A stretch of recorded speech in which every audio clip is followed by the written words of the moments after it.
काम बहुत कर रहे हो लेकिन कोई रिलेशनशिप्स ही नहीं है, तो करोगे क्या उस काम का? पैसे का क्या करोगे?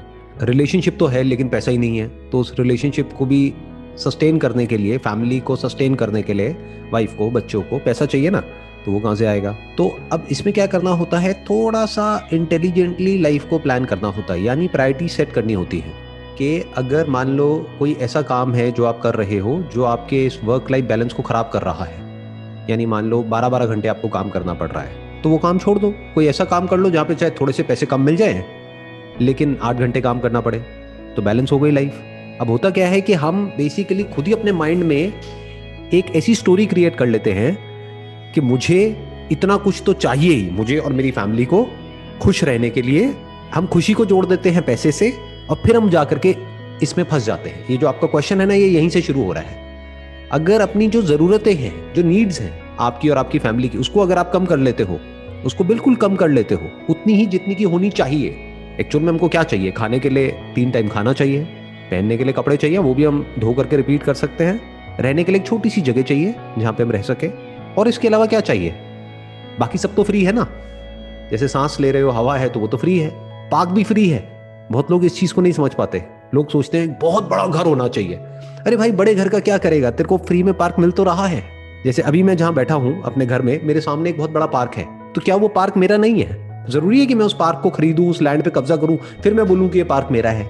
अरे कॉमन है, ये सबका है, यानी मेरा भी है। सिर्फ मेरा नहीं है लेकिन मेरा भी है। बल्कि अच्छा है, इस पार्क में अब कोई भी आ जा सकता है।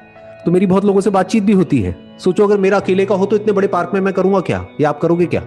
तो इस तरह से सोचना होता है कि दुनिया में क्या फ्री है और किसके लिए पैसे लगते हैं। हम इस चीज को कभी भी डिस्क्रिमिनेट नहीं कर पाते हैं, और फिर हम खुद जाकर के इस जाल में फंस जाते हैं। ये जाल क्या है? आप अपने माइंड में कहानी बना लेते हो कि मुझे अपनी फैमिली के लिए, अपने बच्चों के लिए, इसके लिए, उसके लिए इतना पैसा चाहिए, उतना पैसा चाहिए, और इतना पैसा मेरे पास में नहीं है। अब उसको कमाने के लिए मेरे को इतने घंटे काम करना पड़ेगा, इतना हार्ड वर्क करना पड़ेगा। तो ये सारा वर्क लाइफ बैलेंस खराब हो जाता है। और सिर्फ वर्क लाइफ बैलेंस ही नहीं, आपकी हेल्थ की भी धज्जियां उड़ जाती है, क्योंकि हेल्थ के लिए तो टाइम बचा ही नहीं। आप कह रहे हो ये 2 ही बैलेंस नहीं हो रहा, तो तीसरा कैसे बैलेंस होगा? That is your health. अगर वो हेल्थ ही नहीं है तो काम का क्या करोगे और फैमिली का क्या करोगे अगर कोई बीमारियां लग गई तो अपने माइंड में सबसे पहला काम ये करो, अपनी जरूरतों को कम करो।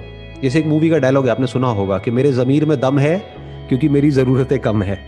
इसको ध्यान से समझो कि अगर आपकी जो नीड्स हैं और जो आपके डिजायर्स हैं, उन दोनों में आप फर्क को बारीकी से देख सकते हो, तो आप इस प्रॉब्लम से बच सकते हो। तब आप बैलेंस कर सकते हो। मान लो अभी जहां पर आप काम कर रहे हो, वो एम्प्लॉयर आपको बहुत ज्यादा एक्सप्लॉइट कर रहा है, यानी पैसे दे रहा है 8 घंटे के और काम करा रहा है 12 घंटे, तो छोड़ दो ना ऐसी जॉब को, कहीं और चले जाओ, लाइन को ही स्विच कर दो, कोई और काम कर लो, कोई और स्किल एक्वायर कर लो, कुछ और सीख लो।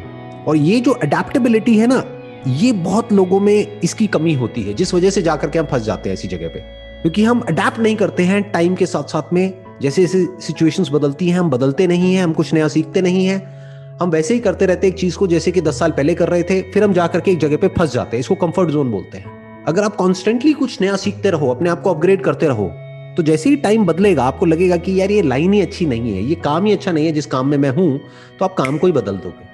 कोई ऐसी इंडस्ट्री में चले जाओ, कोई ऐसा काम कर लो जहां पे इतना ज्यादा आपको टाइम देने की जरूरत ना हो, तो बैलेंस हो गया सब कुछ।